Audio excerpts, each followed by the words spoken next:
Boa noite, Itapetininga. Começa agora mais um Jornal Cidade Livre, ao vivo dos estúdios da TVI para o canal 99 da NET. Lembrando que o programa também é transmitido aí para todo mundo através do site www.tvitap.com.br. Deixa eu me arrumar aqui. Agora ficou bom, aí agora sim. Hoje, sexta-feira, dia 10 de maio, o pessoal feliz com o pagamento da semana aí, né? Já vai gastar o pagamento, né, Bruno? Daqui a pouco eu falo com você. Correio de Itapetininga nas bancas, o jornal aqui com as principais notícias da cidade. Ontem a Câmara de Itapetininga estava lotada de servidores públicos reivindicando lá melhorias. Tem a foto aqui de uma das lideranças deles, né? Está falando também que Itapetininga integra o corredor asiático, diz Fundação SEAD. Consumo da cidade alcançará 2,47 bilhões. Suspensão de novos loteamentos. Enfim, muitas notícias no Correio de Itapetininga nas bancas hoje. Também plano de ação comunitária e suas turmas vai acontecer agora às 20 horas na Câmara Municipal de Itapetininga. Protocolo do evento Tabuão Limpo, projeto de limpeza pública, adolescência saudável, portas do conhecimento, resgate de jovens e projeto Fênix. Então fica aí o convite. A Secretaria de Educação e o Pró-Jovem Urbano tem a honra de convidar a todos aí com o plano de ação comunitária hoje às 20 horas na Câmara dos Vereadores. Também quem tiver um interesse em adquirir o Platino, um novo centro empresarial aqui em Itapetininga, centro empresarial bonito, que vai ficar lá perto da Prefeitura, do lado do Fórum da Justiça do Trabalho, que também será lá, muito bacana, procura lá Chitolina, Bruno Chitolina. E por último, essa caneca bonita aqui, que é mais bonita do que a do Jô Soares, você encontra na Amendoim Store, www.amendoimstore.com.br. Mas já falei demais, vamos apresentar os nossos convidados. Bruno José, seja bem-vindo novamente. Prazer ter você aqui. Boa noite, Gustavo. Boa noite a todos os telespectadores aqui da TVI. Mais uma vez aqui tentando compartilhar aí algumas informações, também discutindo alguns assuntos que eu creio que seja de extrema importância para toda a população. É um prazer poder estar aqui novamente. Um grande abraço para o pessoal que está em casa e fique com a gente até o final do programa aí, né? Maravilha. Do meu lado direito, o Marco, empresário aqui de Itapetininga. De Itapetininga, né, Marco? Isso mesmo. Seja bem-vindo. Eu que agradeço, uma boa noite a todos, aos companheiros da mesa, estamos aí à disposição de todos vocês. Maravilha. Do meu lado esquerdo, a Regina Soares, que é psicóloga, estava reclamando aqui, né, Regina?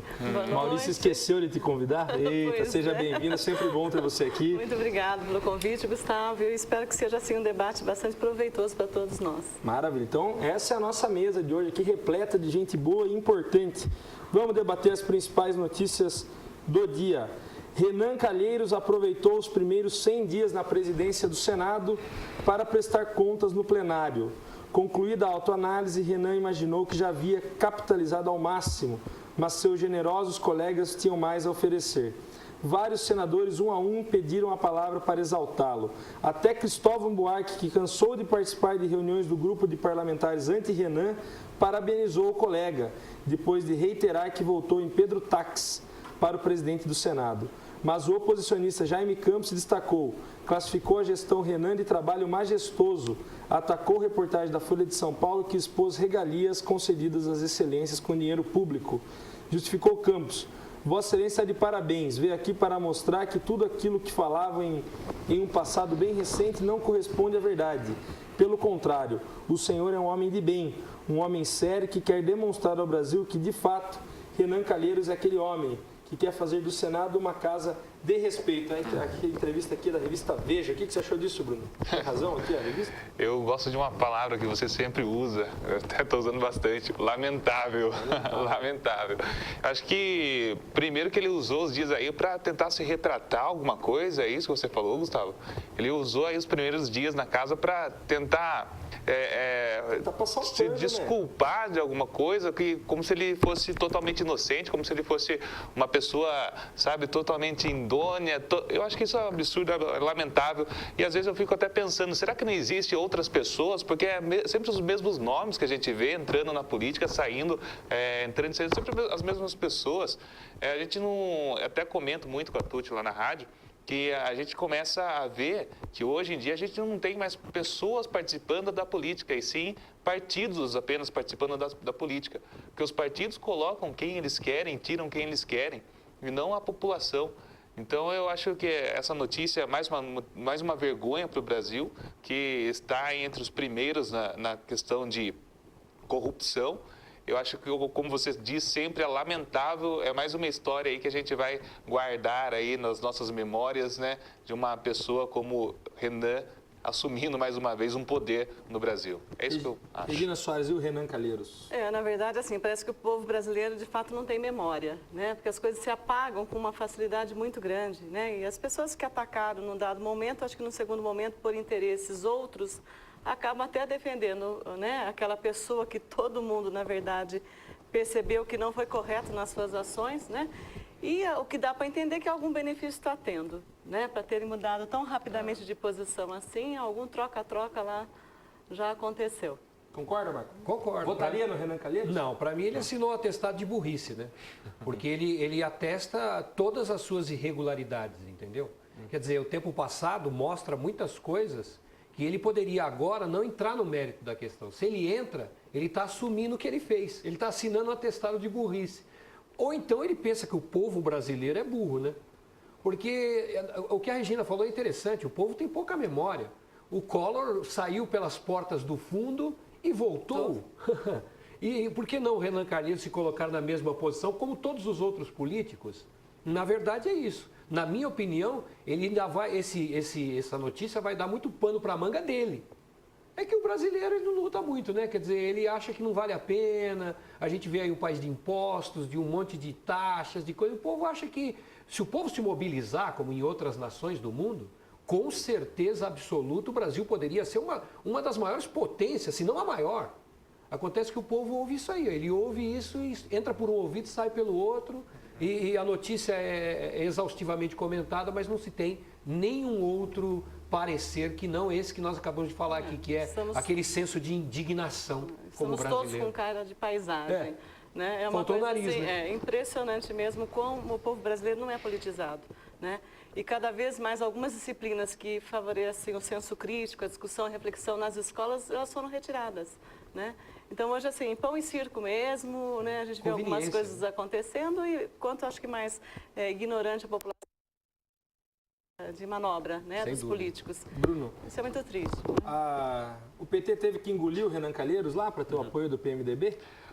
Eu acredito assim que as grandes potências na política, como o PT, PMDB, é uma coisa assim que eles brigam na televisão, no marketing, porque parece que é tudo farinha do mesmo saco.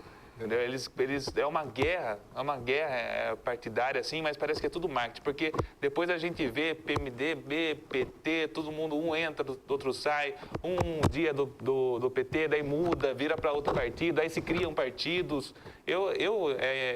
Infelizmente, eu tô totalmente contra a qualquer partido, porque eu acho que o partido está tomando as rédeas do Brasil, e não o povo brasileiro, e não as pessoas que estão trabalhando, estão querendo que o Brasil cresça de forma direita, de uma forma mais racional. Você é anarquista, então? Não quero dizer que eu não sou a favor a nenhum partido, a nenhum. Mas eu acho que os grandes... Oi? Como tem que ser a representação? Não, eu acho que a representação pode ser sim partidária, só que com pessoas justas e honestas e que a gente possa realmente votar em pessoas e não apenas em partidos. Hoje, a gente sabe que vereadores, deputados, eles são puxados por famosos. Tiririca colocou um monte de deputado lá dentro. Por quê? Porque os deputados foram bem votados? Não, porque o Tiririca foi bem votado, o povo colocou Tiririca lá e puxou um monte de deputado. Tiririca saiu, os deputados estão lá. Então, por isso a gente vota em partido. Não que eu seja anarquista, mas que eu acho que as grandes potências da política hoje são os partidos, e os partidos mandam e desmandam. Isso que eu acho que está errado, está fora do... Acho que até dentro dessa questão que o Bruno colocou, né, eu tenho uma dúvida, assim, uma inquietação, na verdade, né, porque você precisa de um partido político para você se candidatar a alguma coisa, né? Mas quem vota em você é a população e ela espera que você tome decisões para o benefício do coletivo. Mas o seu partido comanda você, que você tem que atender interesses partidários. Então, isso muitas vezes acho que entra em conflito. Eu acho difícil um vereador atender a população e, ao mesmo tempo, atender o seu segmento em termos de partido político, né? Que nem sempre toma e faz escolhas baseadas, né, naquilo que a população deseja. Então, eu acho isso muito estranho. Eu acho então os partidos políticos escolhem quem vão colocar na sua representação e o povo fica de fora, só cobrando, né? Ou o povo possa de fato cobrar dos seus representantes aquilo que é da sua consciência fazer, né? E muitas vezes eu vejo vereadores na cidade tendo que tomar determinadas decisões por ordem de partido, mas não atuam pela sua consciência e nem atendem o coletivo. Tem um projeto de mudança política que é para tornar o voto dessa forma como você disse, voto em lista fechada, que chama. Aí você só vota no partido, quem decide quem ganha é o partido. Exatamente. Já existia isso, né? Porque é o que acontece, eu acho que é legitimar o que já acontece. Exatamente. É colocar um nome em alguma coisa que já está acontecendo. É lista fechada, né? Você vota só no partido, ganha quem o partido escolher. Os partidos políticos, na verdade, na minha opinião, eles são igual àquela penitenciária, entendeu? Que está todo mundo ali com o seu regime e aí o cara entra... Ele entra na penitenciária, ele tem que ir para algum lado, né? Aí ele escolhe dentro da penitenciária se ele vai ser do PCC ou de outro qualquer meio ali dentro, para ele poder sobreviver. O político é mais ou menos assim. Ele entra na política, dá a impressão que ele não tem aquilo como ideologia, como participação na nação, como crescimento da nação, como unidade entre as pessoas. Não, ao contrário. Ele está lá ou por interesse financeiro, de ganhos, né? Porque ele quer mamar nas tetas do governo, ou então fazendo a vontade das pessoas que o dirigem, né? Que na verdade parece até direto, não parece ser indireto essa ingerência, parece uma ingerência direta, ou seja, o cara é obrigado a fazer isso, porque senão levantam uma situação contra ele e aí ele perde até o mandato em certos casos. O que é ideal então? Eu acho que tem que abrir essa discussão com a sociedade, né? Como é que realmente esses representantes podem atender o coletivo, né? E não essa questão dos interesses corporativistas aí que a gente vê acontecendo, porque a partir do momento que eu tenho que ser base de alguma coisa, então se a legenda do prefeito é essa, eu tenho uma base ali, a base tem que concordar com tudo que eu faço, né? Não pode questionar, não pode ter senso crítico, é uma coisa extremamente verticalizada, né? Manda quem pode, obedece quem tem juízo. Eu acho que isso é uma coisa assim que está muito forte nos dias de hoje, né? E que é um desastre total, porque não se preserva as políticas públicas, né? E essa ingerência entre os poderes é uma coisa assim terrível que a gente está percebendo os danos que está causando aí para a população. E o único que pode mudar isso é o povo, através de um voto consciente, porque ainda existe compra de voto, ainda existe trocar uma cesta básica dando para a pessoa, porque o que existe hoje no governo é isso, é uma troca, né? Quer dizer, você vota em mim que eu vou tentar fazer alguma coisa por você. É aquela velha história dos políticos, depois que ganham, abandonar as suas plataformas de governo. Quer dizer... Então, é um imediatismo, né? Exatamente. Mas assim, deixa eu pegar aqui, porque ele não vai fazer nada para mim mesmo, pelo menos eu tiro um dele agora. E aí, Bruno, o que é o ideal? Eu acho que o ideal seria uma reforma no governo, mas eu quero ver quem vai fazer essa reforma no governo.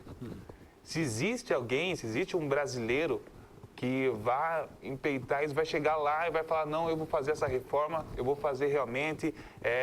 Eu não vejo hoje. Fora aquele, sempre esqueço o nome dele, do Superior Tribunal. O Joaquim Barbosa. Fora o Joaquim Barbosa, que eu não sei, a gente vê muito na mídia também, né? Eu não consigo falar de uma pessoa sem pesquisar mesmo, saber quem realmente é, mas pelo que a gente tem visto, ele é um cara que realmente faz acontecer. Eu acho que precisava de uma pessoa assim na presidência do Brasil e uma pessoa que totalmente, nesse caso, que não fosse PMDB e não fosse PT. Teria que ser PSDB, perdão. PSDB e nem PT. Então, acho e nenhum desses outros partidos maiores, partidos grandes. Eu também não apoio também partidos que abrem aí sem fundamento nenhum. Eu acho que os partidos, eles precisam serem feitos por pessoas que realmente querem trabalhar realmente pela população. Esse é o ideal de um partido, né? Mas ao longo do tempo o partido vai mudando, ele vai fragmentando, o partido vai entrando pessoas com interesses pessoais. Criando outros, exatamente. E isso acaba deixando vulnerável o Brasil a mais corrupção ainda. Eu acho que o ideal para o Brasil seria realmente uma reforma no governo, tentar, como o Marco disse, isso só pode ser feito através do voto. E uma coisa muito interessante, que o Brasil, parece que apenas 2 países, se eu não me engano, que usam urna eletrônica. Os Estados Unidos, que é um país muito mais desenvolvido do que o Brasil, a maior potência mundial, ele não usa a urna eletrônica, porque eles dizem que a urna pode ser fraudada, e o Brasil usa. Então, são tantas coisas assim que os brasileiros desconhecem. Hoje temos aí o Bolsa Família, excelente, maravilhoso o Bolsa Família. Eu acho que um programa do governo muito bom, mas que apenas coloca a pessoa, dá dinheiro para a pessoa, sabe? As pessoas mais atendidas pelo Bolsa Família são as regiões mais pobres do Brasil, que não há investimentos em indústrias, não há investimentos, outros tipos de investimentos, apenas dão o Bolsa Família. E é um dinheiro, é um buraco nos cofres públicos, perdão.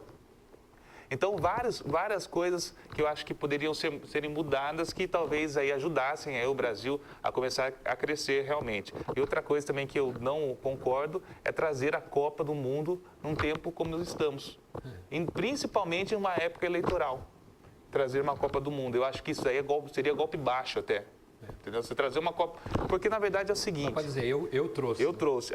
Na verdade, o governo, não criticando, mas sim como um cidadão que gosta de procurar notícias e gosta de estar por dentro do que está acontecendo, nós tivemos aí o aumento no Bolsa Família, nós tivemos a diminuição na conta de luz, mas já aumentou, porque quando diminuiu o valor na conta de luz, a imprensa deixou isso nas primeiras páginas dos jornais, em destaque. E quando aumentou, parece que ninguém falou nada. Parece que aumentou, mas não foi um valor significativo e tal. Mas, voltando lá, a Bolsa Família subiu, aumentou o valor da Bolsa Família. A energia elétrica para a população mais carente, todo mundo ficou sabendo que diminuiu, por mais que já tenha aumentado. Cortina de fumaça. Exatamente. Teremos aí a Copa do Mundo. E uma notícia que nós estávamos comentando, não sei se você vai comentar, que é os impostos, né? A taxa Selic, se eu não me engano, que ela não vai sofrer alterações nesse ano. Apenas no final do ano que vem, que a taxa Selic vai sofrer alterações.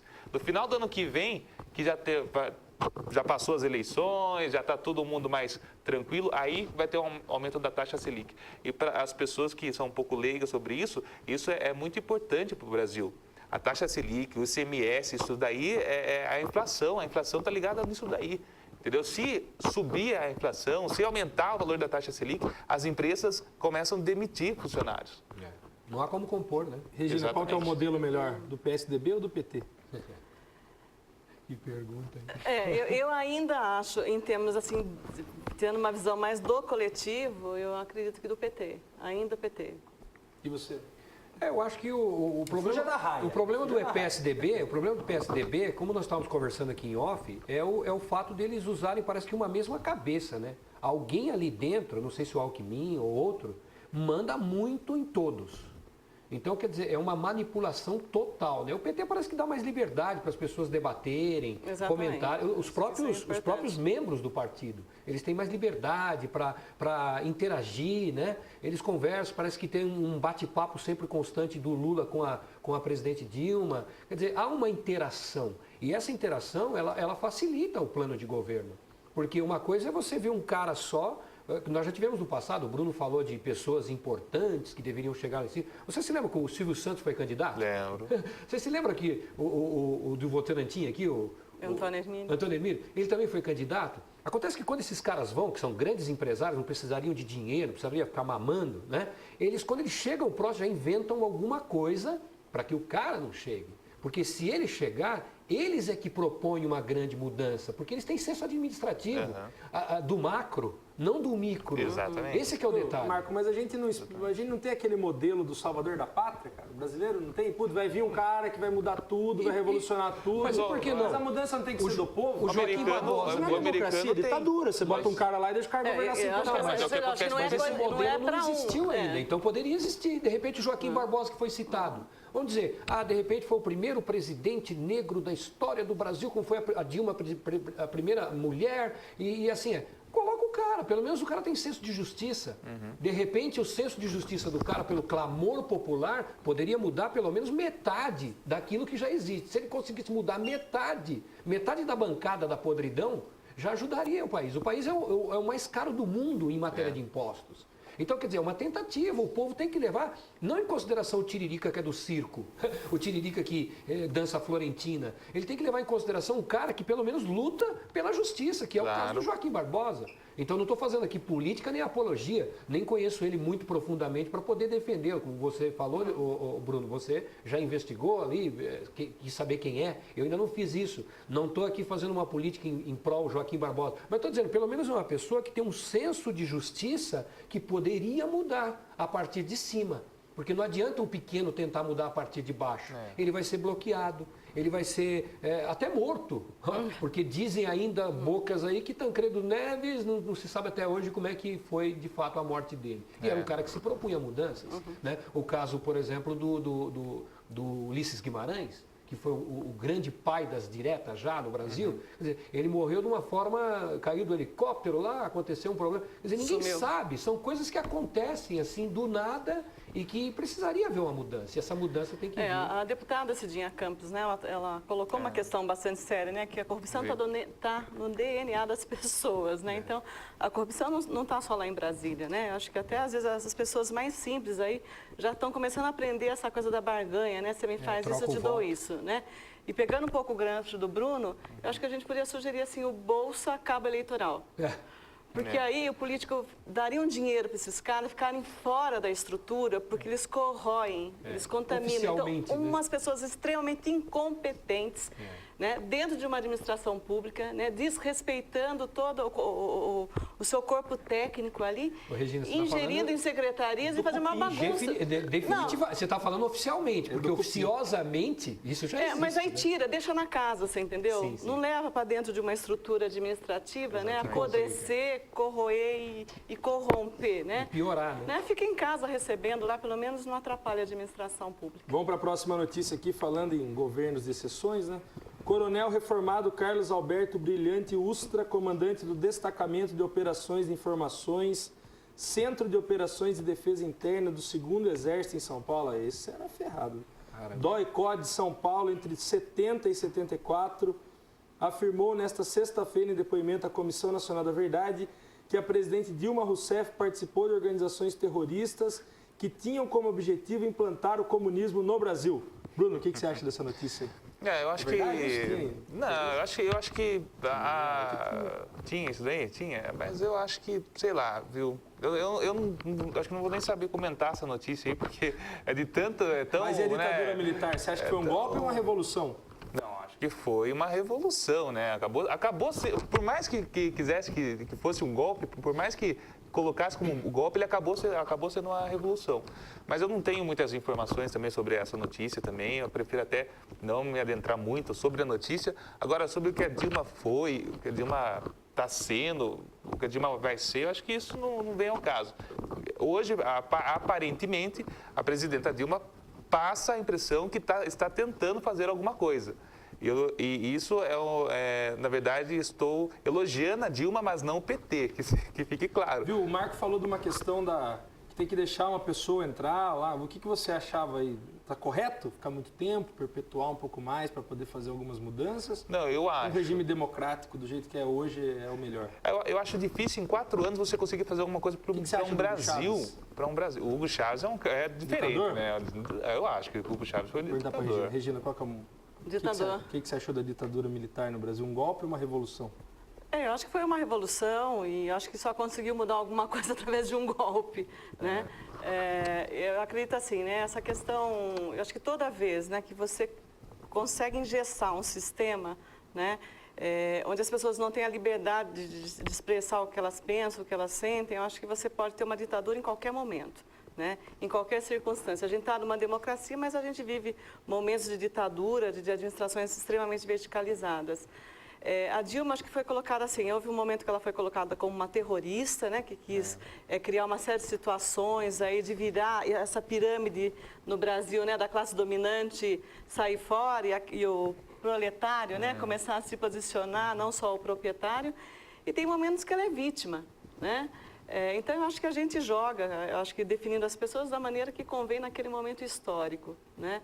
Eu acho que ela está enfrentando uma série de dificuldades, eu acho que administrar um país tão grande quanto o Brasil não é né? Uma coisa tão simples, com tanto jogo de interesse, né? Eu acho que se ela empeitar demais, vão inventar um monte de coisas que ela é traficante, que é assim que se faz, não é? Quando você quer se livrar de uma pessoa, você põe um monte de coisas em cima dela e até que você tira ela do cenário político.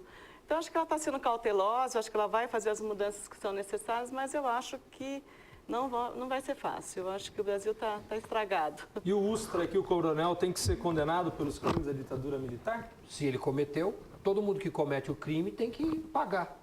Isso era o certo no Brasil. Agora, pelo jeito, o que existe é que as pessoas elas se preocupam com coisas... Isso tudo, para mim, é aquilo que a Regina falou, que nós já comentávamos antes. Quando a pessoa quer fazer uma coisa boa, no caso da Dilma, o Lula mesmo, foi, o Brasil agora vai virar Cuba, o Brasil agora... e o Lula, todo mundo tinha medo. Aí o Lula entrou, fez dois mandatos de boa administração, ele fez o que era possível, também não é nenhum... mágico para transformar o Brasil no que era em um país de primeiro mundo. Mesmo assim, teve um avanço. A candidata dele ganhou porque ele fez uma boa administração. Hoje, mais ou menos, ele gerencia junto com ela. Talvez as pessoas dizem que não, mas é. A gente sempre vê os dois na propaganda falando. E a Dilma está fazendo um bom trabalho. Quer dizer, não é porque também eu sou um microempresário dentro do contexto do Brasil que eu também vou ficar reclamando de tudo. Pessoas que reclamam de tudo são pessoas que não gostam de trabalhar. Né? Os caras gostam de ficar em casa ganhando um salário altíssimo e não sai para a luta. Eu acho que todo mundo tem que sair para a luta e entender que o Brasil, a partir da Dilma, é um país de luta. Sempre foi. O Brasil teve aquele grito do Ipiranga para poder as coisas funcionarem. Então, de repente, precisa disso. A partir da Dilma, a partir de nós que somos, evidente, a mídia e a partir principalmente do povo que está nos assistindo. Há um interesse de mudança. Em matéria do camarada aí que você citou, o nosso amigo de 74, pô, coitado do cara, né? Já deve estar com o pé na cova. Cara. Mas é bravo, rapaz, deu tapa na mesa hoje lá, tava bravo. Isso não muda acho nada. Que se ele fez, não importa a idade que ele tem, acho que esse caso aí ele tem que responder, né? Eu acho que Lalau sai da cadeia, volta para a cadeia, né? Mais informações, foram mais de 50 mortos. No caso do Lalau que a Regina citou, você vê, o mais importante não era ele ser preso ou não ser preso. O mais importante é ele devolver o dinheiro que ele roubou. Essa é a grande realidade. E no caso desse aí, ele vai poder devolver as pessoas que ele trabalhou junto para que morresse? Não. Então ele tem que chegar perante as famílias, não dar tapa na mesa, se desculpar, assumir o seu erro, assumir o posicionamento correto de quem está num posto tão alto. Você quase demorou aí uns 2 minutos para falar o que o cara é. Caramba, o cara é fera mesmo. É um currículo bom, né? Se ele errou, costas, né? ele tem que pagar. Não tem outra alternativa. Tem que punir ele, tem que condenar? Com certeza, concordo plenamente. E como o Marco disse, quem erra paga pelos seus erros e ponto final. É indiscutível. Eu concordo plenamente, tem que pagar, com certeza. Se você não tem coragem de assumir alguma coisa, não faça. Se você fez, você tem que ter peito para assumir as consequências do que você fez. Eu acho que é isso um pouco que a gente tem que pensar. O Brasil tem uma lei de anistia que anistiou todos os violadores de direitos humanos da ditadura militar. Tem que revogar a lei da anistia? Eu acredito que sim. Eu acho que não, viu, Regina? Eu acho que tem que ser analisado o seguinte, se tem uma lei que beneficia o cara, ao mesmo tempo tem leis que punem o cara à medida que ele errou, conforme você falou. Então, quer dizer, cada caso é um caso. Às vezes o cara, por exemplo, o comandante Biratã, ele mandou os soldados dele lá entrar e matar. Agora, os soldados cumpriram uma ordem, não é verdade? Então esse cara tinha que chegar e dizer assim, eu fui ordenado a fazer isso. Então, aí tudo bem. Aí entra o caso da lei. A lei protege quem foi, de repente, obrigado no exercício da sua profissão, inegavelmente ele disse, não pude falar não. Eu fui obrigado, fui induzido, fui levado, fui mandado. Manda quem pode, obedece quem tem juízo. Eu acho que tem que começar assim, né? Acho que as pessoas têm que ter juízo e não obedecer mandos, né? Que ferem a dignidade humana. Mas em 74, né? Porque aí você enfraquece esses ditadores, porque senão eles vão permanecer. Maravilha. Vamos para os nossos apoiadores culturais, daqui a pouco a gente volta com o Jornal Cidade Livre. Até já.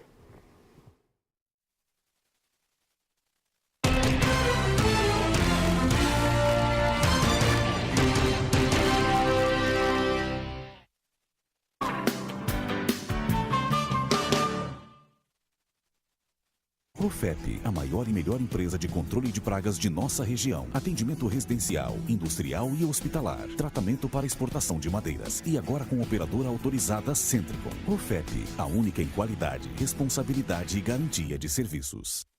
Você está assistindo Jornal Cidade Livre. EP Despachante, referência há mais de 30 anos em Itapetininga e região. Oferece diversos serviços em um só lugar, sempre com agilidade e excelência no atendimento. Licenciamento, transferência, recurso de multa, defesa e renovação de CNH.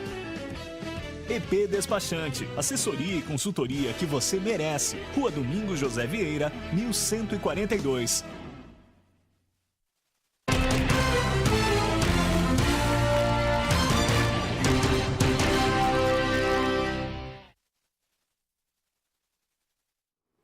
Voltamos Tapetininga com o Jornal Cidade Livre, hoje aqui com o Marco, com a Regina Soares e com o Bruno José, nessa sexta-feira fria, né? Começou o inverno, graças a Deus, que não aguentava mais o calor. Correio de Tapetininga nas bancas, hoje novinho em folha aí, debatendo as principais notícias da nossa cidade. E trouxe aqui na foto de capa principal, lá do conhecido Mosquito, funcionário público de Tapetininga aqui, o Luiz Antônio, que passou uma lista ontem sobre o descontentamento com o sindicato e em relação, buscando aí melhorias dos salários e das condições de emprego de Itapetininga. O que vocês acham dos nossos funcionários públicos municipais de Itapetininga? Está faltando alguém olhar por eles? Vou começar pelo Bruno. Com certeza absoluta, né? Sem dúvidas, sem vírgulas nenhuma, nem sem nenhuma vírgula, né? Eu acho que o funcionário público, não só em Itapetininga, mas sim em todo o Brasil, tem aquelas pessoas que não são tão boas, porque ninguém é ruim, né? Ninguém nasceu ruim. Tem aquelas pessoas que não são tão boas, mas a grande maioria é aquelas pessoas que trabalham e levam a sério o seu trabalho. Então, eu acho que precisa ser, sim, revisto aí, ser olhado com bons olhos os funcionários públicos. Ontem eles lotaram a Câmara Municipal, eu não estive lá, né? Mas eu fiquei sabendo que lotaram a Câmara Municipal e está certo, estão correndo atrás dos seus direitos, tem mesmo que ir lá, botar a boca no trombone, falar o que eles acham e sim correr atrás aí do prejuízo, na verdade, né? Funcionário público hoje, se não fossem os funcionários públicos, a gente não tinha órgãos públicos na cidade, né? Os órgãos públicos não funcionavam. Muita gente reclama de muitos funcionários públicos, mas a engrenagem principal dessa máquina são eles. Bruno, muito se falou lá, eu vou estender esse debate também, o Marco e a Regina, se o aumento dos funcionários públicos, se virar no patamar de 87%, você acha que é o correto? 87%. Em equiparação aí ao famoso aumento do salário dos secretários. Na verdade, o salário dos secretários, tem que prestar muita atenção também, porque tem algumas pessoas que jogam as coisas no ventilador, mas não falam seus porquês, né? Na verdade, o salário do secretário, ele teve um aumento, não defendendo secretários de maneira nenhuma, mas eu percebi que teve um aumento, mas houve a diminuição de secretarias. Um exemplo que eu acompanho bastante é a Secretaria de Cultura, que antes era a Secretaria de Cultura e tínhamos a Secretaria de Esporte, né? E hoje é uma secretaria só. Então, o secretário da Cultura, ele é o mesmo secretário de Esporte. Antes, tínhamos aí, se eu não me engano, salvo engano, era 5 mil o salário do secretário, Gustavo? 5.550. 5.550. Então, eram 2 secretários recebendo 5.550 com todos os outros benefícios, né? Que passariam até de 11 mil reais, dependendo de cada caso, não sei isso profundamente, mas assim, pela lógica assim, de um RH, mais ou menos, com certeza passaria de 5.500, passaria de 11 mil reais, e hoje apenas 5.500. Daí alguns benefícios. Não tem nenhum tipo de benefício. 500 mesmo. Zerado? É até menos, né? 27,5% dava 4.500 4 mil, é menos 5.500 bruto. Bruto. Tá. Então, tudo vai bem, não chega a 11 mil. Mas diminuiu o número de secretarias. Então, talvez os 11 mil fosse um pouco exagero, mas eu acho que deveria ter um aumento havendo 2 secretarias. Agora, a mesma coisa do secretário de saúde. O secretário de saúde ganhar 4 mil e pouco, então, é o mesmo valor, né, para todos os secretários. Para ele ganhar 4 mil e pouco para cuidar da saúde, que é de extrema importância na nossa cidade, talvez a primeira importância, além da educação e segurança, é a saúde. Para um cara ganhar 4 mil para cuidar da saúde, vocês acham justo? Não. Um gerente de um supermercado, um cara que cuida aí de uma rede de supermercado de 4 supermercados, não aceita um serviço por R$4.000 para cuidar de 4 supermercados. Agora, pense você cuidar da saúde. O André perguntou aqui, ó, pergunte se a mesa avalia que houve aumento de 87% da qualidade dos secretários. Muito obrigado, André. A sua pergunta foi Qual, André? muito boa. André do quê? André do quê? André. Não sei se é o Golob. Não é o Golob. Não é? Então, o aumento, eu acho assim... Melhorou a qualidade em 87%? Eu não sei se é 87%, mas as pessoas que estão, os poucos que eu conheço, porque eu critico muito ainda o governo de Fiore pela falta de informação que nós temos da prefeitura hoje em dia, alguns, ou pelo menos os que eu conheço, eu acho que melhorou. Não sei se 87%, mas vamos aí, para não ser tão assim, uns 50%, 40%, 50%, eu creio que tenha melhorado. Temos o Geraldo Macedo na educação, eu acho fenomenal, acho que um cara que serve ali na Secretaria da Educação. Antônio Marcos Policeno, um cara da cultura, que trabalha, sempre trabalhou na rádio, sempre foi voltado à cultura, sempre esteve presente aí em várias ações Vamos da lá, cultura. Regina. Mudando aqui um pouco o assunto. O Bruno disse que houve aglutinação de secretarias. O esporte para a cultura, por exemplo, para você conseguir o fomento para a cultura em nível municipal, tem que ter uma secretaria de cultura sozinha. Não pode ter ligada a outras áreas, senão você perde o fomento federal. Você acha que isso ganha em ligar secretários e deixar um secretário só em várias secretarias ou acaba no final perdendo? Eu acho que toda política pública, né, eu acho que cultura é uma política pública, esporte também é uma política pública, eu acho que você usar essa filosofia de que vamos juntar para economizar, às vezes é risco, porque você pode ter perda na qualidade, né? Então, eu acho que assim, a demanda de algumas secretarias tem um orçamento extremamente pequeno, né? Acho que cultura tem um orçamento pequeno, a esporte também tinha um orçamento extremamente pequeno, que às vezes inviabilizava a ação do secretário no sentido de fazer muitas coisas na cidade, né? Então, ele teria que recorrer à Secretaria de Estado, ou mesmo ao Ministério da Cultura, para conseguir trazer recursos financeiros, né? Para conseguir viabilizar a população algumas coisas boas aí. Eu acho assim, cada um tem uma maneira de fazer gestão, né? Eu fico extremamente confortável porque eu sou funcionária pública municipal há 29 anos e meio.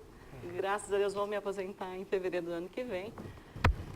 E fui secretária municipal de saúde, né? E realmente assim, 4.550 tem que ter muito comprometimento para ficar, tá? Porque você abre mão de uma série de coisas. É uma secretaria extremamente pesada, né? Tinha momentos que a gente saía 11 horas, meia-noite, porque o problema do Hospital Regional de Itapetininga é um problema assim que absorve 70% do tempo do secretário municipal. Eu achava pouco, né? Mas eu acho assim, a partir do momento que você se compromete a assumir, você tem que dar conta daquilo, porque você aceitou receber aquilo, né? Agora, tinha secretarias no momento que não tinha muita demanda, né? Então, eu achava assim, 4.550 para algumas secretarias estava bem pago, porque tinha gente que nem ia para a prefeitura. Ia uma vez na semana, 2 vezes na semana. Mas para outros, administração, educação, saúde, era muito pouco, né? As pessoas que estavam, eram porque estavam comprometidas com a causa, né? Então, eu acho que é difícil, assim, você avaliar, quer dizer, melhorou o nível de secretariado? Eu acho que alguns são formados especificamente na área. Outros, eu acho que não. E 87% de aumento para os funcionários? Justo? Seria justo, porque está extremamente defasado, acho que há uns 12 anos, né? E eu quero até colocar que eu acho que a questão do financeiro, por mais que você aumente, nunca vai ser suficiente. Eu nunca vi ninguém falar que eu ganho bem, principalmente funcionário público. Eu acho que você tem que agregar outros valores, respeito pelo funcionário público, né? Você escutá-lo, porque quem está na ponta sabe o que está passando e nem sempre a gestão proporciona essa escuta e essa valorização, né? Que não depende de dinheiro, mas depende de você ter um olhar, depende do gestor estar junto ali, acompanhando, né? E fazendo com que ele se motive para atender a população. Porque ele sofre pressão, né, do seu chefe, ele recebe cobrança do gestor, ele recebe pressão da população. Então, muitas vezes, o mau atendimento hoje, você vai ver porque as pessoas perderam o ideal, perderam a motivação, porque são desqualificados, não só no aspecto financeiro, mas da valorização enquanto profissional, né, que funcionário público. Então, acho que tem uma série de questões aí que precisava ser revista para que a gente tome cuidado com as pessoas, porque a gente está lidando com capital humano e não capital financeiro. Marque essa questão toda aí. Eu acho que deveria também ter plano de carreira, podia Com existir, certeza, com né? certeza. Um funcionário público poderia vir num debate como esse, comentar as questões, como você mesmo disse, ele está no front. Ele poderia agregar essas pessoas que comandam a cidade, ele poderia agregar informações importantíssimas em prol da comunidade. Quer dizer, o que falta, na verdade, os 87% é início. É lógico que ainda não é o ideal. Mas veja bem, a ideia da priorização, né? Por exemplo, você falou de médico. O médico ganhando 4 mil, aí você fala assim, pô, o secretário de esportes, ele também está ganhando 4 mil, mas não é tão importante. Então faz uma priorização daquilo que é mais urgente dentro da nossa cidade, e nós sabemos que uma das áreas que nós precisamos muito é a saúde. Então, incentiva maior o funcionário, entendeu? Incentivo maior do próprio secretário devia partir isso também, de fazer uma interação, chamar os próprios funcionários. A gente não vê nas empresas, quando o empresário está bem sucedido, ele chama os funcionários para fazer um churrasco, né? Jogar uma bola lá no campo da empresa, tal, todo mundo conhecer as famílias. Por que não se faz isso dentro do governo? Então, essa é uma gestão linear, né? Quer Onde dizer, você todo mundo, compartilha. né? Compartilha. Exatamente. Essa interação traria benefícios para a cidade. O problema é que cada um quer mandar e receber o salário no final do mês, entende? E os funcionários eles vão trabalhar como se fosse uma empresa não importantíssima. Todas as empresas são importantes. Mas o governo, a cidade, quem trabalha, quem é funcionário público, é importantíssimo. Por quê? Porque tudo que é gerenciado na cidade vai vir a partir disso. De um atendimento bom, de um primeiro atendimento bom na prefeitura, né, em todas as questões. Você olha as questões mínimas, que seja até o IPTU, que as pessoas às vezes não têm informação, o Refis, que as pessoas poderia beneficiar a população. Marco, uma pergunta que eu vou te fazer. O Carrano veio aqui no programa, até explicou a questão que ele tem, a ideia que ele tem sobre o funcionalismo público. E ele diz assim, vou perguntar se você concorda. Não adianta você pagar 90%, 200%, dar 200% de aumento para o secretário, ele pode ser a melhor pessoa do mundo, o cara mais técnico, mais ferrado na área, se quem vai fazer o trabalho não recebe isso, ou não tem um plano de carreira. Não tem... Se o funcionário da base não ganha bem, o técnico pode ser o melhor. Se o técnico de futebol é o Muricy Ramalho e os jogadores são a gente aqui, eu sei o Bruno, que o Bruno eu sei que não joga bem, não vai para frente o time. Você concorda? Concordo plenamente. Eu acho que realmente essa é a situação, entende? Se há, por exemplo, dentro do contexto da liderança, uma interação, essa interação usando os dias certos, sabe? Não estou dizendo toda hora, fazer todo mês, mas vamos dizer, a cada 3 meses, o cara fazer um balanço. Você não tem isso na sua vida? Fazer um balanço de como está eu como secretário, como é que eu sou secretário. Então eu pego ali todas as coisas referentes àquilo que eu gerencio e aí eu pego das pessoas que estão junto comigo no trabalho e levo adiante numa sessão de Câmara, através de um vereador, e resolvo essas questões, ajudando. Isso só vai fazer quem for um gestor, quem for um cara formado, quem estudou e sabe lidar com as pessoas. Quem teve aulas de relacionamento humano, quem sabe fazer... Mas se o cara quer ser político, ele tem que saber fazer isso, Bruno. Aí que tá, eu concordo. Mas ele não, às vezes ele quer mamar. Concordo, então, mas o Tiririca, por exemplo, o Tiririca que foi citado aqui, o que o Tiririca agrega em relação de gestão? Nenhum, alegria, nada. Só se for. O que ele vai trazer? Mas acho que ele tem uma coisa do relacionamento humano que é fundamental, às vezes, Então, para você você não precisa transformar ser alguma sábio, coisa. Pode ser Interativo. Então, eu acho que dentro disso... Ele não é levado a sério sim, nesse sim, sentido. não. Exatamente. Olha, a mensagem do Tiririca foi, vote no Tiririca, pior não fica. Pronto. Não é assim? A gente tem um vídeo para passar de ontem, uma bomba que o vereador Marcelo Nanini apresentou na Câmara ontem, uma suposta denúncia. Vamos passar o vídeo da fala dele, daqui a pouco a gente volta para debater aqui no jornal.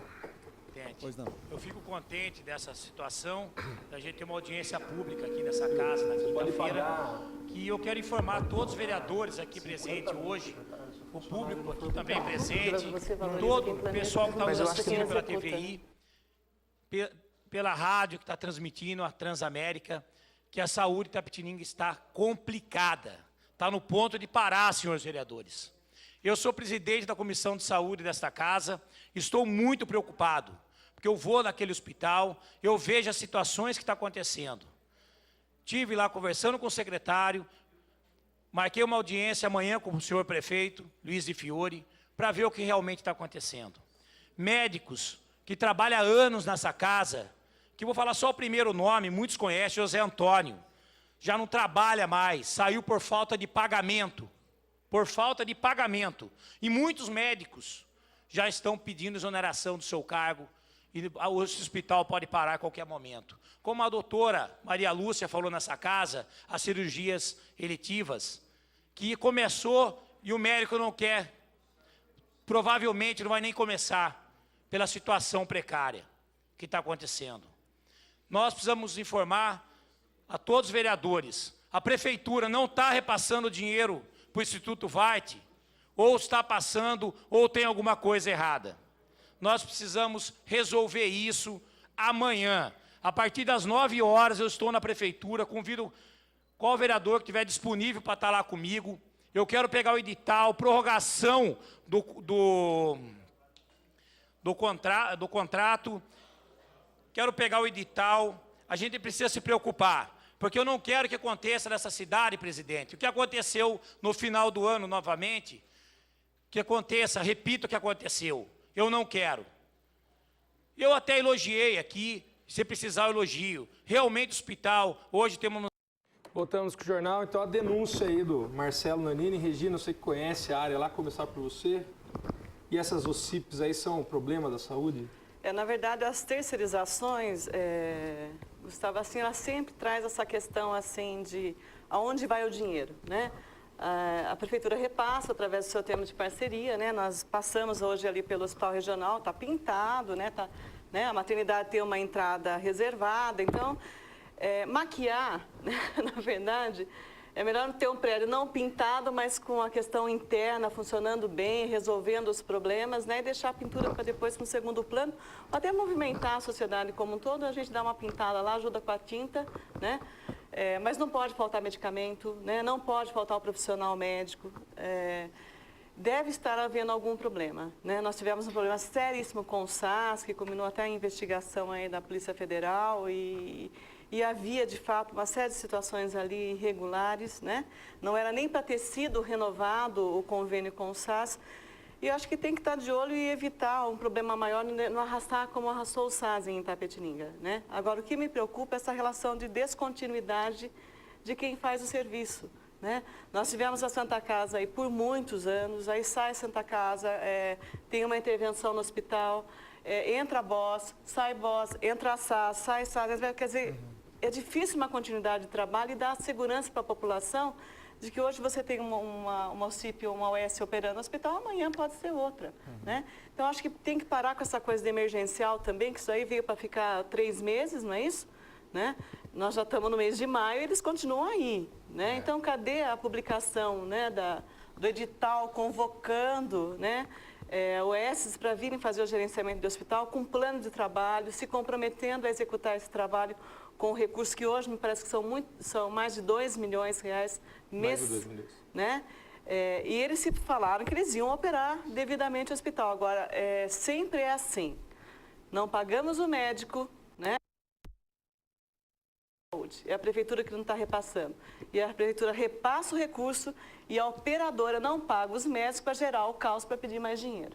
Né? Então, acho que tem que sair desse círculo vicioso, eu acho que tem que apurar e apura rápido, não deixa arrastar 1 ano, 2 anos aí não. Marco, você acha que Itapetininga poderia deixar essas OCIPs de lado e ela mesma administrar o hospital? Não vejo possibilidades, porque a administração pública me parece que há uma profissionalização do nosso prefeito em relação à gestão em matéria comercial, né? Não de outros lados. Comercialmente, o Luiz de Fiore é um cara sensacional. Eu já visto que, por tudo que ele é conhecido, ele acabou eleito. Agora, o que precisa é ele chamar pessoas da área. Nós perdemos um da área. Agora, essa notícia que o camarada acabou de dizer ali, o nosso vereador, parece que essa notícia é de 10 anos atrás. De não novo, é a mesma história? Como faz o Baby, de novo, de novo, não é a mesma história? Então, o que precisa é ter... O Bruno falou isso no outro assunto. O que precisa é ter competência na área. Então, quem poderia gerenciar isso? Qual é o médico que realmente aceitaria ficar como uma espécie de interventor para ver quais são os problemas reais, aonde que esse dinheiro é colocado mesmo, aonde que as pessoas estão mais deficitárias na sua vida. E aí, ele fazer com toda a confiança da prefeitura, porque não adianta também colocar um cara lá da área e ficar o tempo todo enchendo a paciência do cara cada vez que o cara vai para casa. Ele recebe telefonemas a toda hora, dizendo, aquilo lá você não pode falar, aquele negócio lá, aquele negócio. Então não adianta. O que vale é realmente colocar um cara profissional da área e com confiança a prefeitura dizer, meu amigo, eu quero ter um sistema de saúde melhor do que o atual. Se ele conseguisse melhorar pelo menos 10, 20%, já seria uma grande melhora. Como você disse, maquiar é fácil. O que é difícil é realmente colocar pessoas da alta competência, e nós temos em Itapetininga pessoas assim, para gerenciar essa situação em prol daquele que está sendo atendido. Chega já de ver pessoas chegarem e ficarem ali 2 horas esperando um atendimento. Chega já de ver pessoas precisando de uma operação urgente e uma cidade do tamanho de Itapetininga com chamado hospital regional. Pô, você fala de outra cidade, o pessoal fala assim, nossa, lá em Itapetininga tem um hospital regional. Bonito esse negócio, né? Uma coisa pomposa, mas que não funciona. Então, quer dizer, um elefante branco, parado e pintado, bem pintado. Né? Era branco, agora mudou de cor. Né? Ficou bonito. Bruno, o secretário aí ganhou 87% de aumento, segundo o Itamar Martins, vereador. Obrigado, Itamar, por assistir o nosso programa. É técnico na área. E aí, você considera ele um bom secretário? Felipe, secretário da Saúde. Eu não conheço o Felipe, não conheço ele. Não, por enquanto não vi nenhuma mudança na saúde.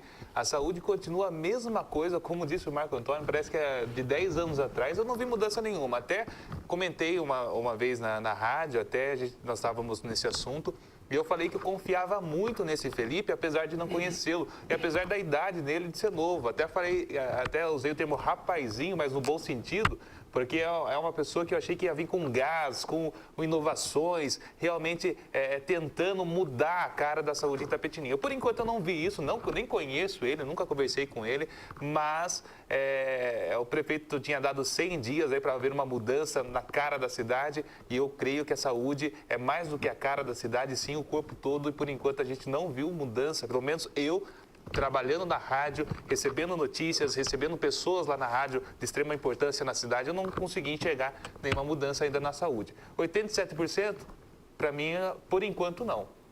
Eu acho, avaliando a questão da saúde, até agora não. O que tivemos, outra coisa que tivemos na saúde, que a imprensa deu bastante ênfase, foram as pulseirinhas, as pulseirinhas preferenciais no pronto-socorro, né? Saí um pouco do hospital regional, mas eu já volto nesse assunto para a gente não sair muito.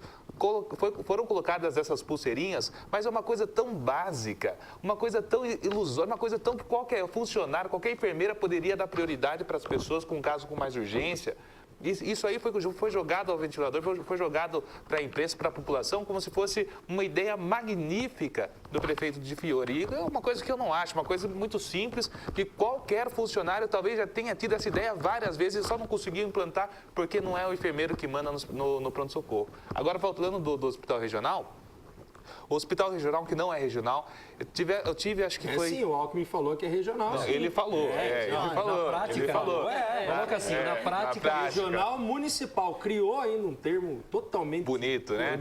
Bonito. Assim, olha, prestem atenção no que eu vou falar agora, porque foi um caso que aconteceu lá na rádio, se eu não me engano, salvo engano, como diz Codorna, aconteceu antes de ontem. Hoje é sexta, quinta, na quarta-feira. Uma ouvinte ligou para mim lá na rádio e falou assim, olha, Bruno, o hospital regional está terrível, está difícil, as pessoas atendem a gente mal, e um médico lá do hospital tratou muito mal a filha de uma amiga minha. Eu até peguei o telefone deles para conversar depois e disse assim, que essa moça foi ao hospital em trabalho de parto, ela disse que já tinha estourado a bolsa e ela ficou lá por horas esperando para ser feita lá, para ser concebida a criança, né?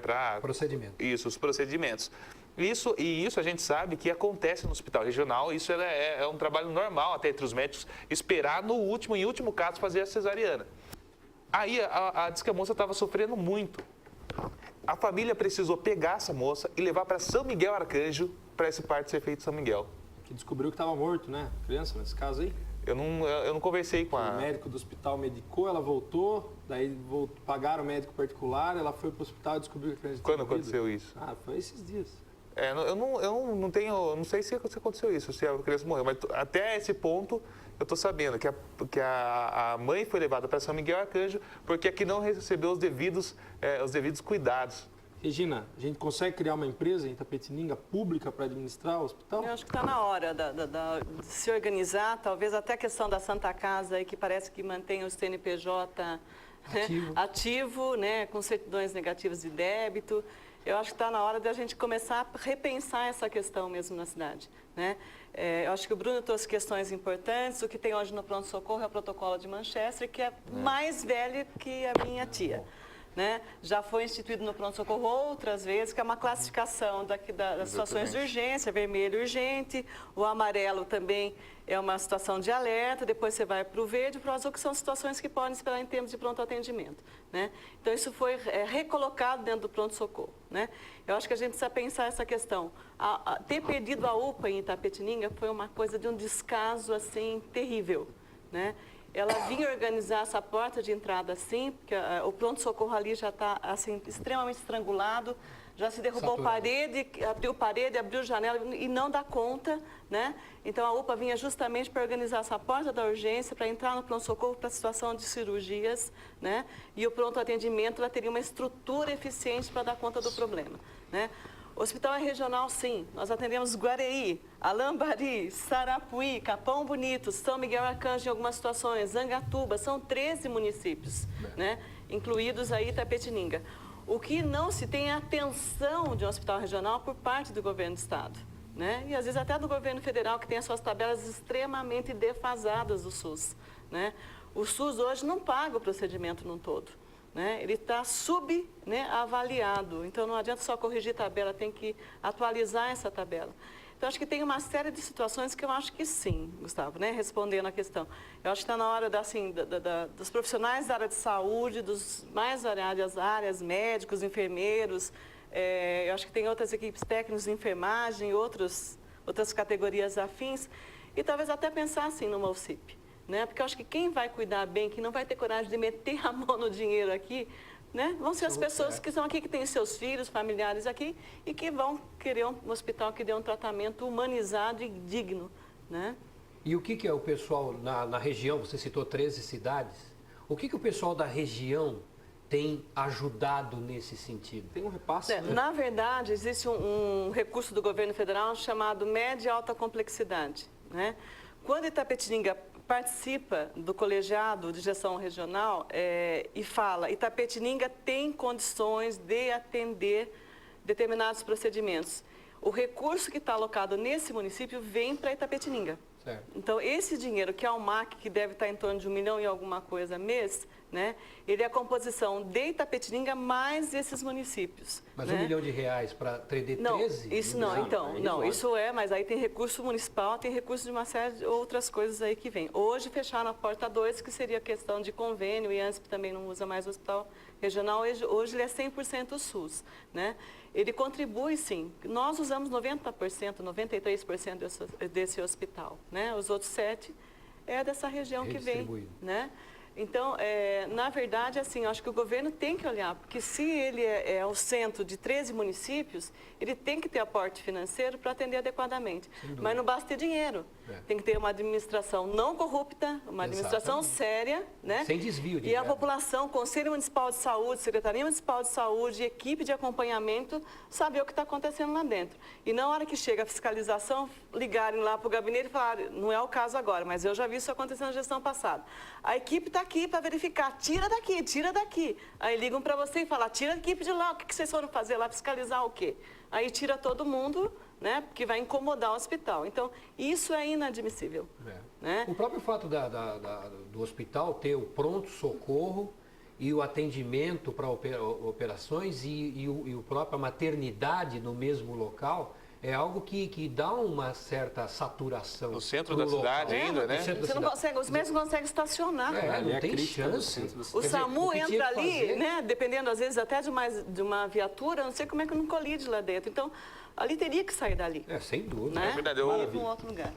O Marco Antônio entrou no assunto até bem oportuno, um assunto bom.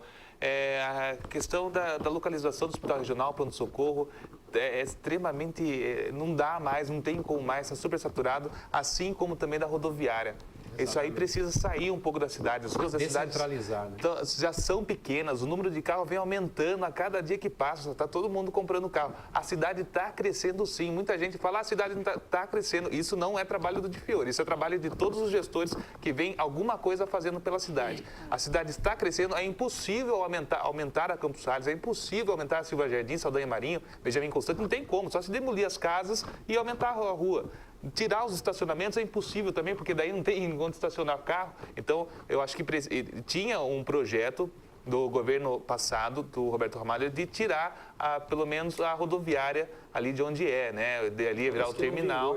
Não vingou esse projeto. E a nossa cidade, nós temos áreas excelentes ao redor aqui da área central, como lá onde é a Unimed, lá na saída onde está a ETEC, são áreas privilegiadas. Exatamente. Então, acho que a gente poderia pensar mais nisso. Outra coisa, se você me permite só uma última parte, é o seguinte, o que precisa também é um investimento no lado transporte público.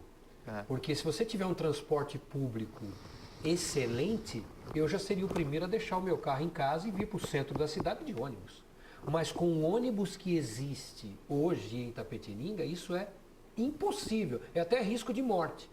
Portanto, que a gente ouve os barulhos quando se freia um ônibus na frente da gente. Saia da Quintino. Então, esse é que é o problema. Como é que você vai tirar os motoristas da cidade se o cara é a única maneira dele ir? Então a gente faz uma política de igual outra empresa colocando bicicleta no meio como o Sorocaba já tem, né? Tentando de alguma forma mudar. Porque o problema não é só você tirar os locais do centro da cidade. Poderia ser até, vamos dizer que é mais barato deixar aonde está, mas investe no outro lado. Que é para a gente poder descer para a cidade realmente numa condição melhor. Porque se for entrar no ônibus hoje em dia, poxa. Maravilha, esse é o nosso Jornal Cidade Livre de hoje. Queria agradecer a presença. Marco, volte sempre, foi um prazer ter você aqui. Obrigado. Voou, uma hora voou, passou muito rápido. Bruno, seja sempre bem-vindo. Obrigado, Gustavo. As portas da rádio também estão abertas para todo mundo, todo o pessoal lá da TVI. Você também. Nossa, você. Agora o cara tá na televisão, né? Esquece a rádio, né? Me convidaram mais. Mais outros reclamando. Então, mas eu quero, convidando você, Gustavo, convidando também quem quiser estar indo da rádio, colocar sua opinião também. Com certeza a rádio sempre está de portas abertas e convidando também você para ouvir aí toda a programação da Superdifusora a partir das 5 horas da manhã, cedinho, vai até 3 horas da tarde, uma programação 100% local, gente. É muita informação e é importante que você, telespectador, as pessoas, os itapetininganos, amem sim a nossa terra e procurem informação do que está acontecendo na nossa cidade. Obrigado, boa noite. Obrigado, Bruno. Regina, antes de... O Vitor Oliveira, obrigado, Vitor. Ótima ideia essa da Regina do Bolsa Cabo Eleitoral. Acabaríamos com 80% dos problemas da política. Valeu, Vitor. Regina, seja sempre bem-vinda. Muito bom ter você aqui.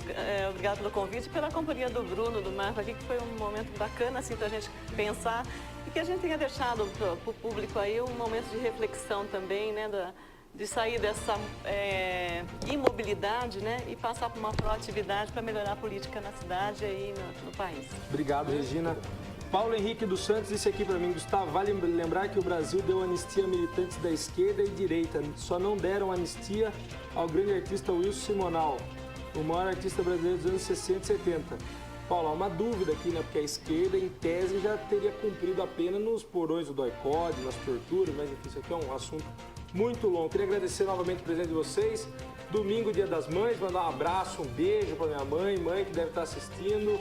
Muito obrigado, muito você. Um ótimo final de semana a todos, que todo mundo desfrute aí do domingão na companhia da mãe, né? Que é bom um almocinho com a mãe. Fiquem com Deus, segunda-feira a gente tá de volta. Até lá.